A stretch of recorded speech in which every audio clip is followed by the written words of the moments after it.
So as you can tell from the title of the video, I'm going to look through and rank all of the underwater scenes in the Godzilla franchise. The ocean is the big guy's home after all, in some continuities at least, but you'd be surprised of how many movies rarely show him underwater, and that's mainly because of the limitations of the special effects in many of the early entries. The Godzilla suits were really heavy, and exposing them to water would only add extra weight onto the suit actor. So when underwater scenes would be shown, the effects teams had to get creative. Fast forward to the CG era where anything is possible, and Godzilla can now swim just fine. Now I'm going to go through all the films that include underwater footage, and see exactly how well executed the filmmakers managed to make these scenes look convincing as possible, CG or otherwise, and to also see the creativity behind these moments. But before getting into it, I do have some rules to go over. 1. The movies have to be showing scenes underwater, not kaiju splashing in the ocean, swimming above the surface, or even Godzilla playing shark. Also, the scenes have to include monsters in them, not just shots of undersea life like in Destroy All Monsters for example. And 2. I'm going to be excluding other types of media like comics, cartoons, and video games, because they can obviously make Godzilla swim underwater just fine. So we're only going over the movies here, and just Godzilla movies. So no other Toho Tokusatsu sea epics like Atragon or Mothra 2. Now with all the boring stuff out of the way, let's finally dive into the video.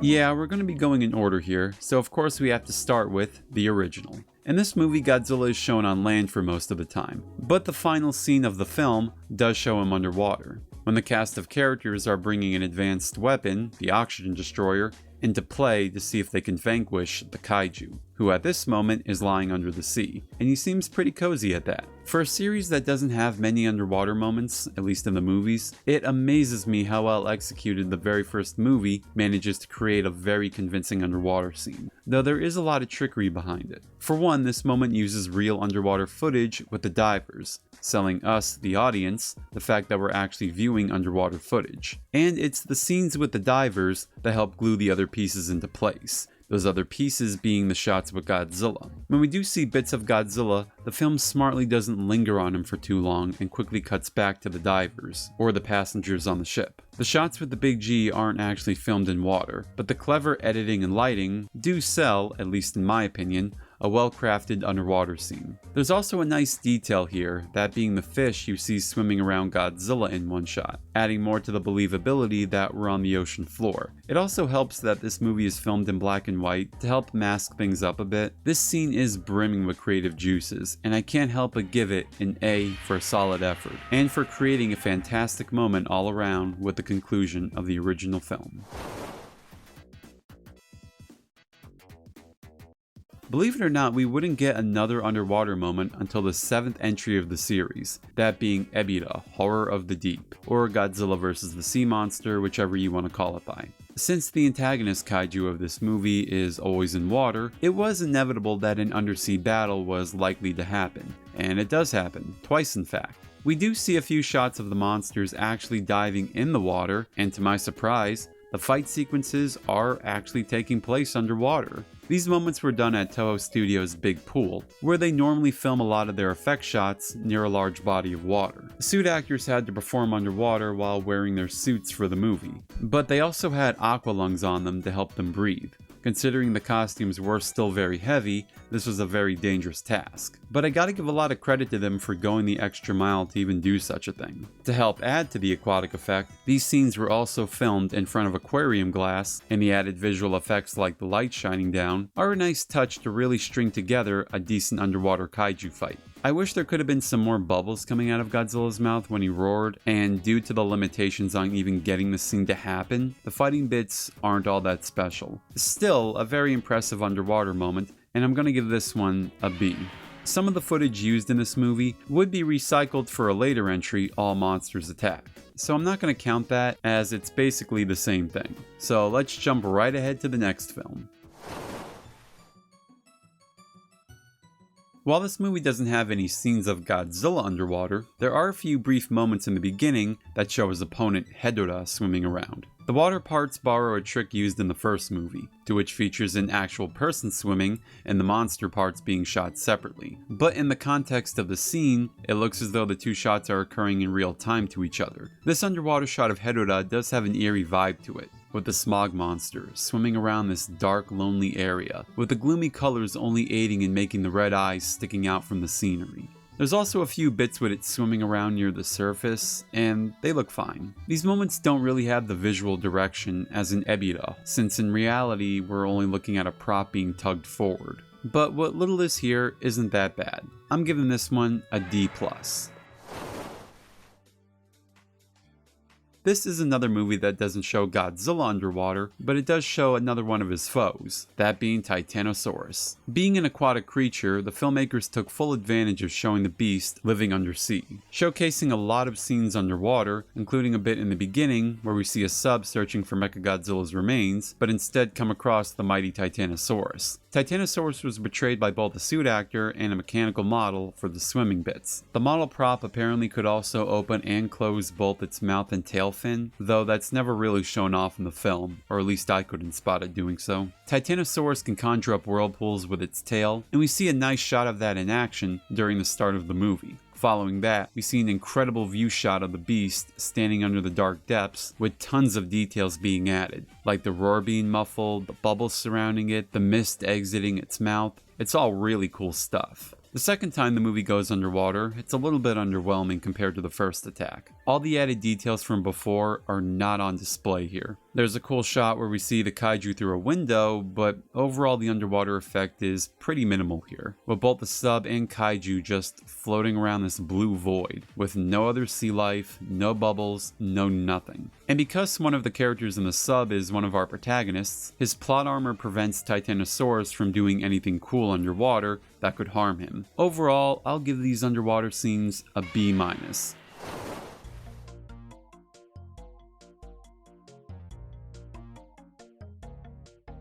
Ugh, F. Okay, so Godzilla vs. Biollante is a really fun movie, but my god does it have one of the worst underwater scenes in the franchise. I mean, just look at it. It looks as though Godzilla died and his lifeless body is just floating around. Even when I was a kid and saw this, I always thought it looked awkward. A Godzilla prop was specifically made for the underwater parts, but I can't even tell if it was being used here or not. I'm sure you guys have the answer to that though. There's also a brief moment of Biollante's vines and the Super X2 underwater, and they look fine.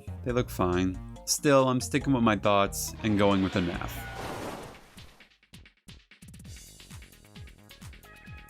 I almost forgot this movie had underwater scenes. I guess it's because they're so brief that they're easy to overlook. We got 4 separate parts throughout the movie that take place underwater. The first being the intro sequence that shows Ghidorah's lifeless body decaying on the ocean floor. It's a nice scene, if a little empty. I mean, you'd think Ghidorah's body would be a feast to behold for some sea life down here, but nope, I guess golden dragons don't taste all that good. The next scene is a very brief shot showing Godzilla just standing around. I like the aquatic effect here, but there's not much more to it. A third scene shows a submarine heading towards Godzilla, and you got some cool bubbly effects and explosions going off here. And you can also see this one beam of light silhouetting Godzilla. Considering we're under the ocean, I don't even know where that's coming from, but I'm happy it's there because it makes the scene look pretty epic. We then have our final scene of the movie, showing both Godzilla and Mechagodzilla at the bottom of the sea. Godzilla then wakes up and shoots his breath underwater, creating these massive bubbles emerging from his mouth, which is a detail I'm always happy to see. In fact, if you sit through the credits, on a copy that wasn't released by Sony, the ending just plays over Godzilla with bubbles just randomly floating up around him. It's kinda random. I mean, is his body just boiling up the water? Anyway, these are all pretty cool scenes, if a bit brief and make little sense in some regards. Still, I'll give these underwater scenes a C-.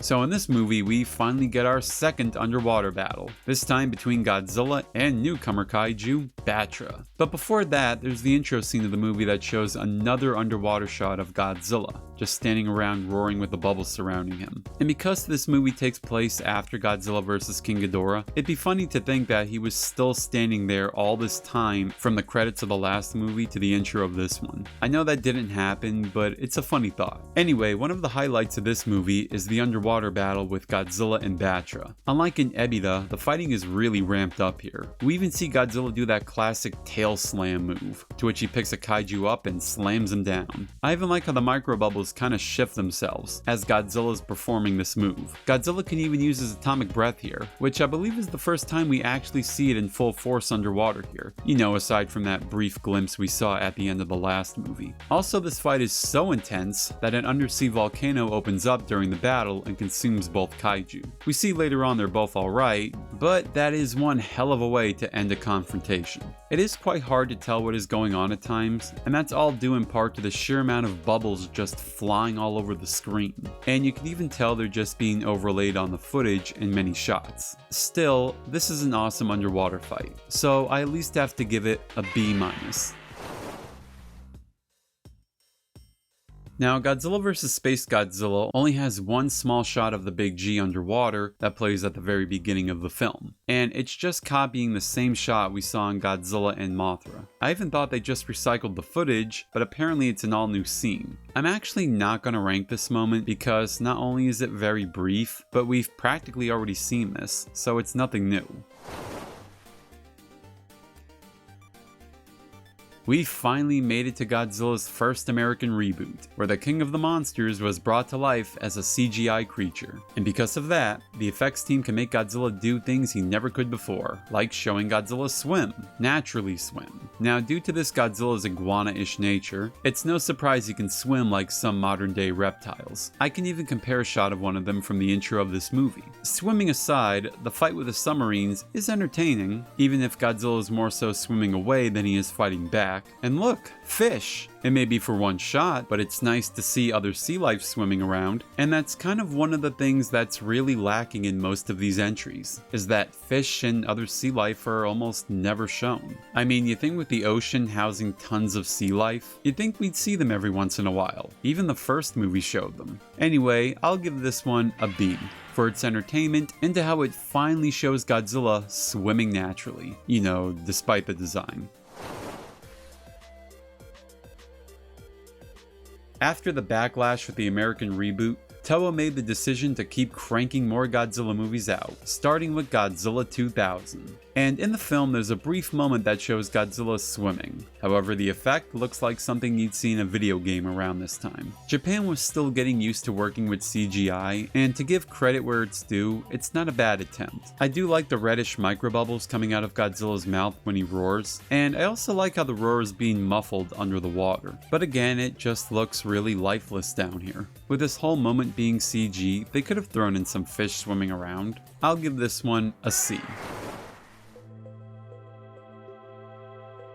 After Godzilla 2000 came Godzilla vs. Megaguirus. About 50 minutes in the movie, the Japanese Defense Force planned to use a satellite weapon called the Dimensional Tide to obliterate Godzilla. Right when they launched their assault on him, we could see a few seconds of Godzilla swimming, again as a CG creature. And as you can tell, the CG has definitely been improved from the last one, except no bubbles now when he roars. There's also a brief moment where the suit, or at least the head of the suit or an animatronic of some kind, is actually being shown underwater. There's also a scene later on that shows the insect creatures, called Meganula, swimming in the flooded city of Tokyo, giving their energy to their queen, Megaguirus. And this moment even has practical effects underwater. I also like the setup to this shot. We see the surface, the flooded buildings, and even the lighting is really nice here. I'll give this movie's underwater scenes a B.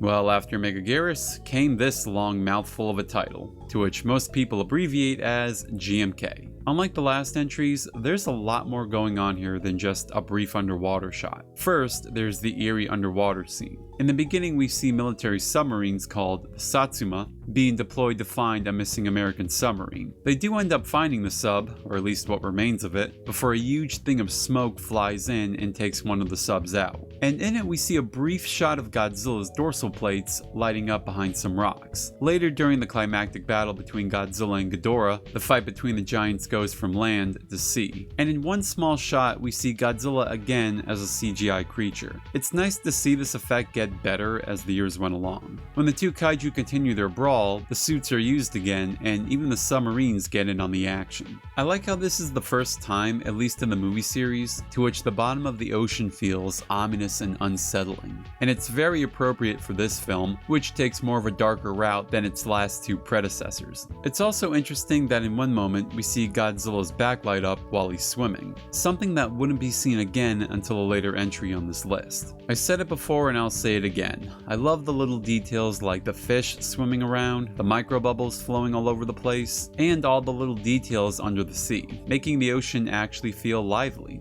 This movie clearly has a style to it, and it definitely reflects that in the water bits. I'm giving this one an A. Well, after GMK came Godzilla against Mechagodzilla. And while there's no shots of this movie's incarnation of the Big G swimming around, there is a brief flashback of the original Godzilla dying from the oxygen destroyer, recapping the events in the 1954 film. It is a little bit jarring seeing the original footage trying to blend itself with the new shots, as there's an obvious difference in the quality. However, I do have to give this moment a D. There's nothing really all that special about the shot, other than seeing the original Godzilla again, which doesn't matter in this regard because I'm talking about the water shots, and this is as basic as you get with them. Well, I still think it's better than this though.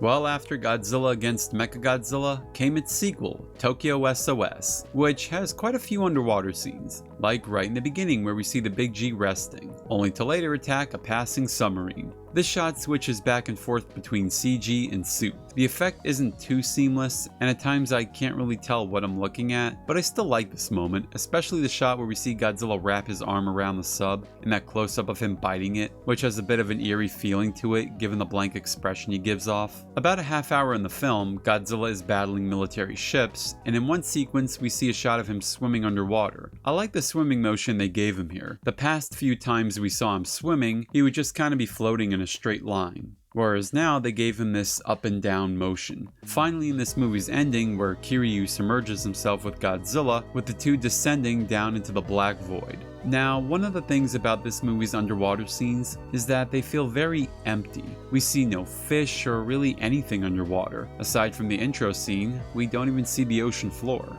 This is the most emptiest body of water we've seen so far. I'll give this a D+.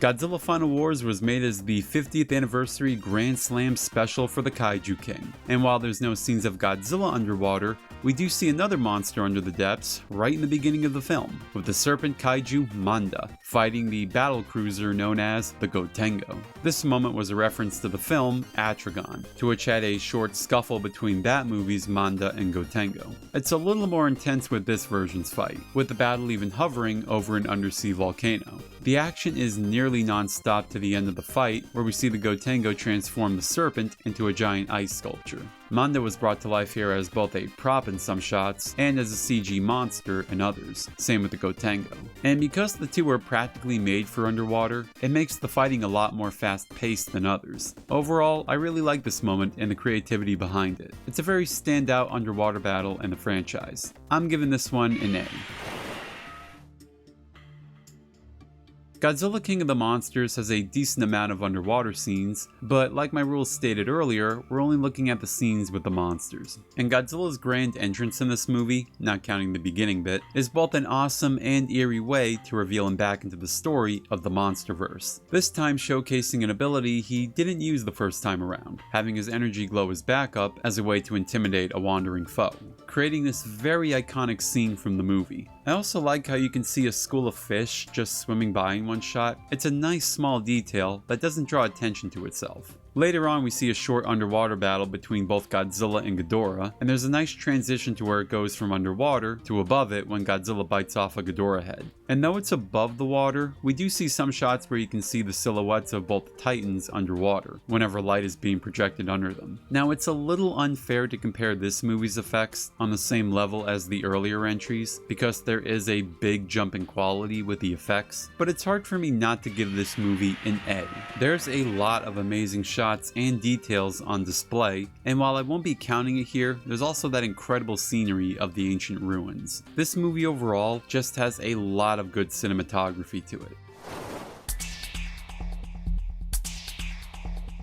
Finally, we have Godzilla vs. Kong, and as of this video, is currently the latest Godzilla movie. So I'm sorry I couldn't travel into the future and rank more entries, I have to wait like everyone else. Anyway, around 40 minutes in the film, we see Godzilla getting ready to sprawl with Kong as he's being transported out to sea. And as you can imagine, some of the fighting goes underwater. Now of course, this being another Godzilla film that gets the Hollywood treatment, it's no surprise the effects look amazing. However, there's nothing really unique with the two fighting in water. They just kinda claw and bite at each other. I feel going underwater limits a lot of what they can do, or should I say a lot of what Kong can do, since Godzilla seems nearly invincible underwater, with him having use to all of his abilities, as well as moving faster in water than he is on land. The last movie at least had that amazing intimidation scene, which was very iconic and played around with the water, while here it's just another arena for the two to brawl in. That's not knocking the fight as a whole, because I think this is a really fun battle scene. And of course I'll give some points to showing fish, the seabed, and all the other little details that happen during this moment. I'm giving this one a B+. So that was my rankings for all the underwater shots in Godzilla movies. I love this franchise as a whole, so I felt I may have been a bit too generous with some of my rankings, but you can still tell me your personal favorite underwater moment in the comments below. And if I missed anything, well, I'm sure I'll see that in the comments too. With that being said, I want to thank you all for watching towards the end, and I'll see you next time.